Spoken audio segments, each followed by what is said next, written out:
Bienvenidos a Ballet tras bambalinas con Betty y Ana.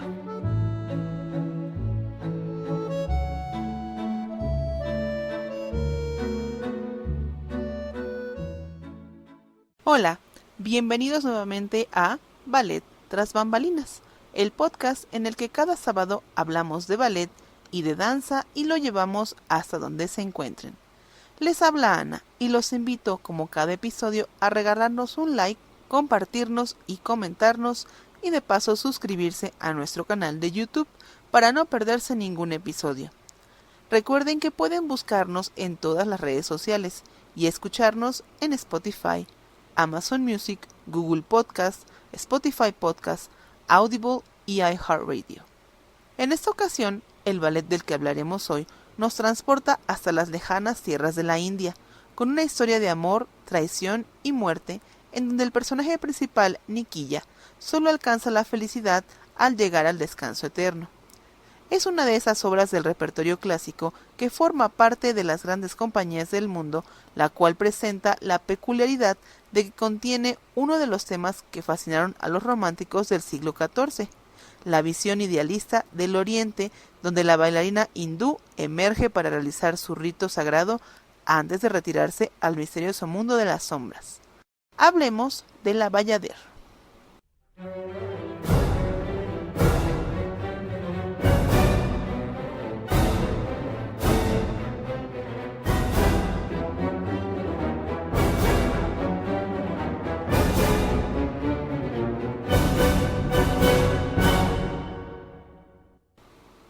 La Bayadère o Bayadera es un ballet más del repertorio de Marius Petipa, ese gran coreógrafo que ya conocemos tan bien y del que hemos estado hablando mucho últimamente.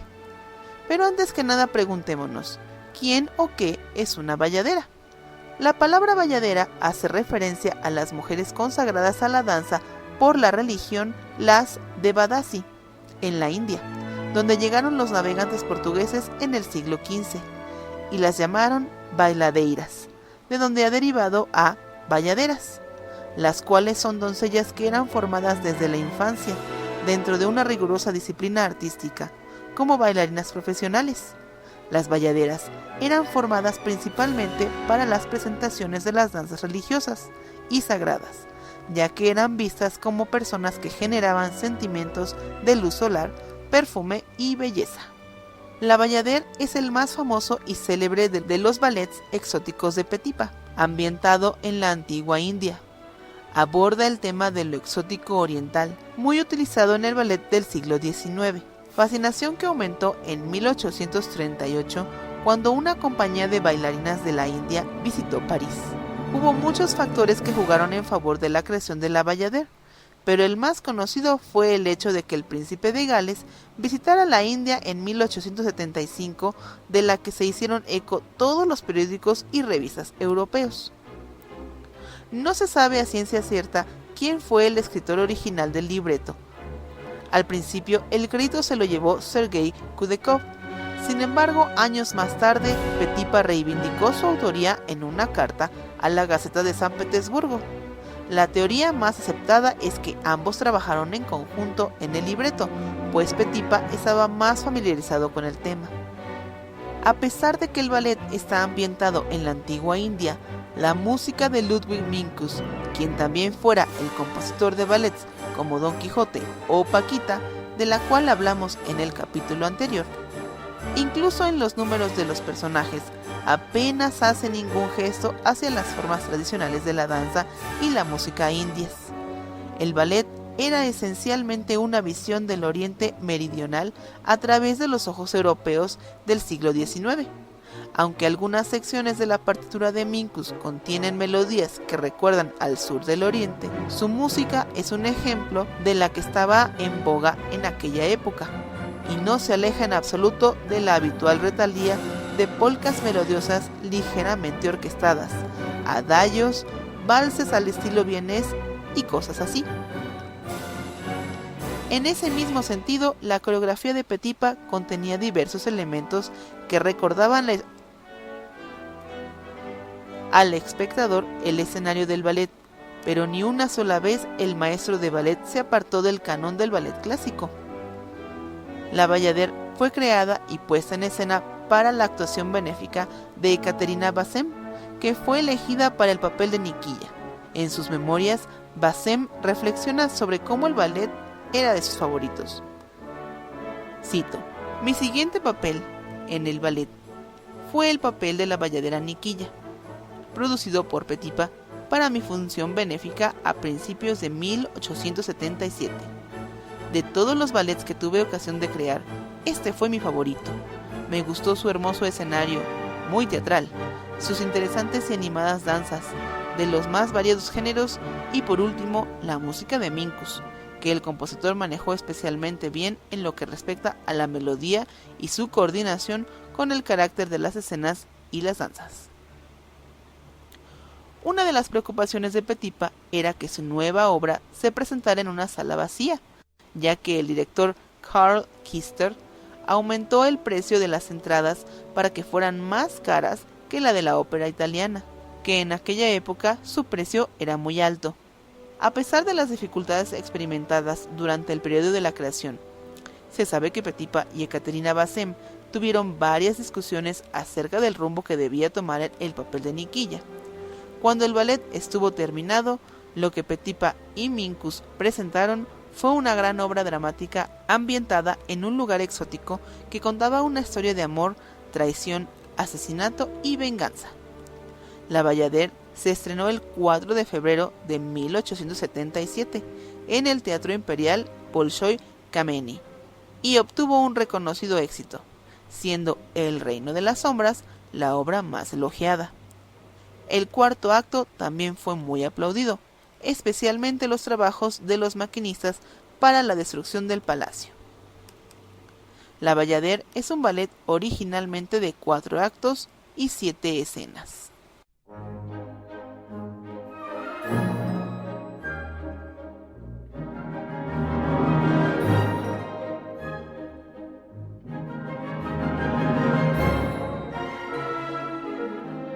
La historia comienza en el exterior de un templo hindú. Llega un grupo de guerreros y entre ellos está Solor, el príncipe. Se disponen a cazar un tigre, pero Solor se queda atrás, alegando que desea rezar a solas, junto al fuego sagrado que arde fuera del templo. Pero en realidad pretende reunirse con su amante en secreto, la hermosa bayadera Nikilla, que ha sido elegida bayadera principal para un ritual de celebración que está a punto de festejarse. Solor implora a Madhavya, el jefe de los faquires, que le diga a Nikilla que la esperará. Madhavya accede y Solor se esconde mientras los sacerdotes y el gran Braham, el cual es un sacerdote hinduista muy importante en el templo, salen. Madhavya convoca a los demás faquires para preparar el fuego sagrado, y las bayaderes llegan cuando comienza el ritual. La escena ritual contiene 3 números de danza: la danza de las bayaderes, la danza de los faquires y por último la variación de Nikilla. Sin embargo, el gran Braham, abrumado por la belleza de Nikilla, le declara repentinamente su amor y promete poner a sus pies todas las riquezas de la India.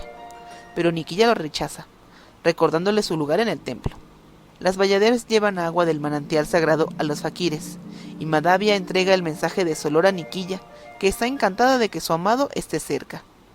Cuando todos regresan al templo, Solor vuelve y observa a Nikilla sentada junto a una ventana mientras toca una romántica melodía con su veena, una guitarra india. Los amantes se unen entonces mientras el faquir vigila su encuentro. Solor y Nikilla acuerdan fugarse y jurarse amor eterno y fidelidad sobre el fuego sagrado, sin saber que el gran Braham los ha descubierto.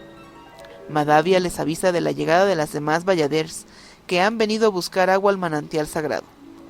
Nikilla se cuela de nuevo en el templo y los guerreros regresan tras haber capturado con éxito un tigre. Cuando los guerreros se marchan, Nikilla reaparece en la ventana y da las buenas noches a Solor, que promete recordar su voto. Sin embargo, el gran Braham, lleno de ira y celos, sale del templo y ruega a los dioses que le ayuden a destruir a su rival.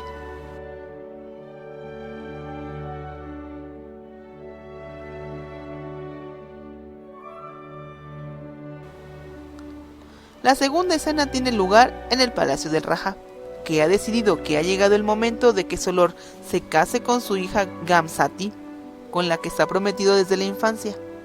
El Rajá convoca a Gamzati, le comunica que va a casarse con Solor, presentándole un retrato de su prometido, y ella se muestra encantada. Cuando se anuncia el compromiso, Solor no está nada contento porque no ha olvidado sus votos a Niquilla e intenta rechazar la mano de la princesa, pero el Rajá es inflexible y se enfada. Negar sus deseos sería alta traición. Solor no tiene más remedio que acceder.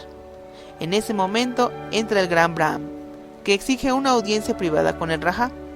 El Rajá accede, despide a todos y el gran Braham le habla de la relación de Solor y Niquilla y su voto de amor eterno, en un intento de acabar con su rival. Sin embargo, su plan fracasa terriblemente cuando el Rajá decide que Niquilla debe ser la que muera. Horrorizado, el gran Braham le advierte que asesinar a un miembro del templo solo provocará la ira de los dioses, y que él y su familia pagarían un precio terrible por tal crimen, pero el Rajá se niega a echarse atrás. Los dos hombres se marchan sin saber que Gamzati ha escuchado su conversación y se queda atónita. Al enterarse del amor de su prometido por otra, llama a Niquilla y le invita rencorosamente a bailar en su próxima boda, a lo que Niquilla accede antes de revelar la identidad de su futuro marido. Se produce una pelea entre las mujeres mientras Gamzati suplica a Niquilla que renuncie a Solor. Al no conseguir persuadirla, le ofrece sus joyas, pero Niquilla sigue negándose y en el calor del momento la amenaza con una daga, pero es detenida en el último instante por una sierva. Mientras Niquilla huye horrorizada, el acto se cierra con Gamzati jurando destruir a su rival. Todos quieren destruir a su rival. El segundo acto tiene lugar en el jardín del Palacio del Rajá, donde se está celebrando un festival. El acto comienza con una gran procesión que presenta a los bailarines de los divertimentos y a un ídolo del dios hindú Vishnu, pero lo más característico es la entrada de Solor en elefante, tras lo cual presenta el tigre capturado al Rajá.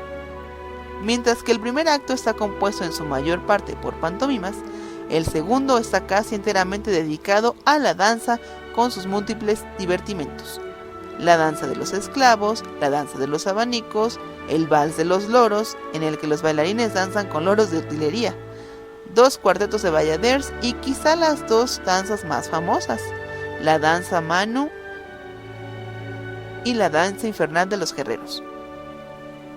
La danza Manu es famosa sobre todo por la representación de una mujer que mantiene en equilibrio una jarra de leche sobre la cabeza, mientras dos alumnas intentan en vano tomarla.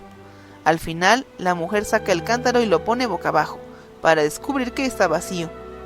La famosa danza infernal presenta a Madhavya tocando una tabla, un tambor indio, con un grupo de bailarines masculinos y una pareja protagonista bailando al ritmo del tambor.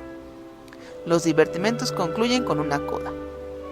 Después la historia se reanuda cuando Niquilla es llevada a bailar y expresa su desolación mientras baila con su vena, tocando una variante de la melodía que tocó la noche anterior, mientras Solor la observa con pena y remordimiento. Sin embargo, el humor de Niquilla se anima cuando le regalan un cesto de flores, que según le dicen es un obsequio de Solor, sin saber que en realidad es del Rajá y Gamzati, que han escondido una serpiente venenosa entre las flores. La serpiente muerde a Niquilla cuando ésta se lleva la cesta al pecho. El gran Braham le hace una última oferta, un antídoto contra el veneno si renuncia a su amor por Solor en favor de él, pero Niquilla se niega y muere en los brazos de Solor, manteniéndose fiel a su voto y suplicando a Solor que recuerde el suyo, mientras su asesinato hace caer la ira de los dioses sobre los responsables.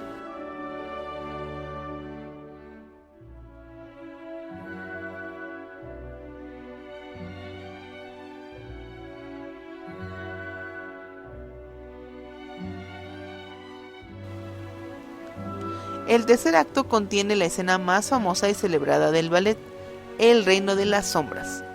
El telón se levanta para mostrar a Solor en su habitación, atormentado por el dolor y la culpa por la muerte de Niquilla, y por no haber sido fiel a su voto. Madavia entra con un encantador de serpientes y en un intento de levantar el ánimo de Solor, interpretan un número cómico en el que Madavia baila al son del encantador de serpientes, pero Solor lo rechaza airadamente.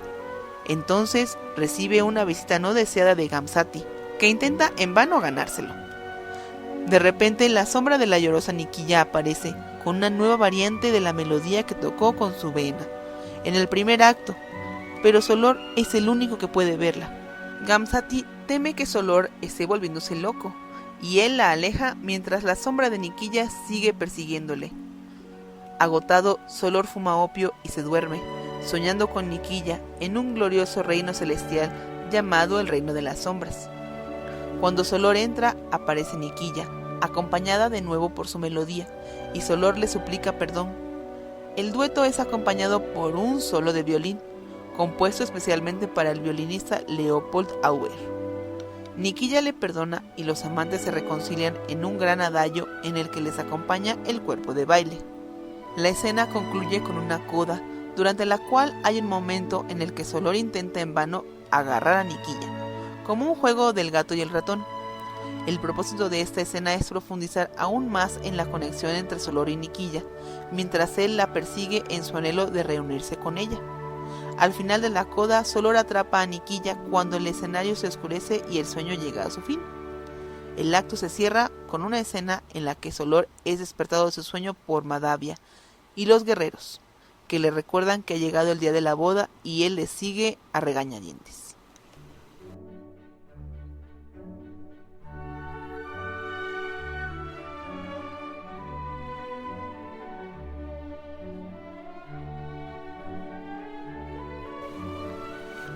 El cuarto y último acto comienza con la celebración de la boda en el palacio del Rajá. El Rajá, Gamzati y Solor llegan, pero Solor está completamente distante, ya que solo puede pensar en Niquilla. La boda comienza con un número de danza llamado la danza de las flores de loto. En un momento dado, las bailarinas forman un círculo en el centro del escenario y golpean el suelo con sus guirnaldas, tras lo cual Niquilla sale y baila sola el resto de la danza. Ella solo sigue siendo visible para Solor, y él la persigue, lo que deja a todos los demás pensando que está perdiendo la razón. A medida que la boda continúa, los horrores no hacen más que aumentar. Cuando Gamzati recibe un desagradable recordatorio de su crimen, al ser obsequiada con una cesta de flores idéntica a la que le regaló a Niquilla, y la sombra de su rival aparece ante todos los presentes. La aterrorizada Gamzati insta a su padre a completar la boda, que la verdad yo no sé cómo, si el novio se está volviendo loco, ella le regalan flores, entonces cómo va a terminar, quién sabe, pero bueno. Pero antes de que el gran Braham pueda completar la ceremonia, en un clímax dramático, el palacio es destruido por un gran terremoto, enviado por los dioses enfurecidos, para vengar el asesinato de Niquilla, matando a todos los que estaban dentro y enterrándolos bajo los escombros. El ballet termina con una apoteosis que muestra una imagen del dios Vishnu y las sombras de Solor y Niquilla se ven volando juntas por encima de la lluvia hacia los cielos, reunidos en amor eterno. Un dato curioso es que en la primera producción de La Bayadère, en la primera escena, cuando los guerreros vuelven de capturar un tigre, en la producción utilizaron un tigre vivo real. ¿Cómo la ven? Petipa escenificó la escena del Reino de las Sombras como un gran baile clásico, pero la narración no cesó. En la producción original de 1877, la escena se desarrollaba en un castillo iluminado en el cielo y contaba con un enorme cuerpo de baile de 64 bailarines. La sencilla y académica coreografía de Petipa se convertiría en una de sus composiciones más célebres, siendo la famosa entrada de las sombras posiblemente la más celebrada de todas. La entrada de las sombras se inspira en las ilustraciones de Gustave Doré para El paraíso de Dante, de la Divina Comedia, y contaba con el mismo cuerpo de ballet de 64 bailarinas vestidas con tutús blancos y velos extendidos sobre los brazos. De todos los ballets de Petipa que han sobrevivido, La Bayadère es uno de los más alterados, y las alteraciones que se convirtieron en la coreografía estándar y tradicional conocida hoy en día comenzaron después de la Revolución de 1917. Destaca sobre todo la eliminación del cuarto acto, que repentinamente desapareció. Algunas teorías dicen que fue porque San Petersburgo se inundó y toda la escenografía fue destruida, y era muy costoso repararla. Otra decía que el gobierno quería suprimir cualquier mención de imágenes hindúes. Hasta ahora no se sabe a ciencia cierta qué pasó en ese entonces.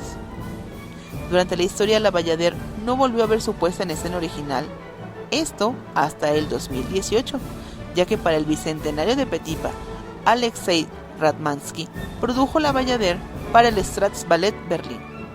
Ratmansky investigó a fondo las primeras producciones de Petipa de la Bayadère para así poder reconstruir la obra original en su totalidad. Con esto concluimos este episodio dedicado a la Bayadère, una historia dramáticamente mágica que gracias a los avances y las recopilaciones ahora podemos disfrutar de su puesta original nuevamente. Como siempre, esperamos que esta breve reseña les despierte la curiosidad de saber más sobre este ballet y conocerlo mejor. Les deseamos que tengan un buen día o noche, dependiendo del horario en el que nos escuchen. Y no se olviden de sintonizarnos la próxima semana con un nuevo episodio de Ballet Tras Bambalinas. Hasta pronto.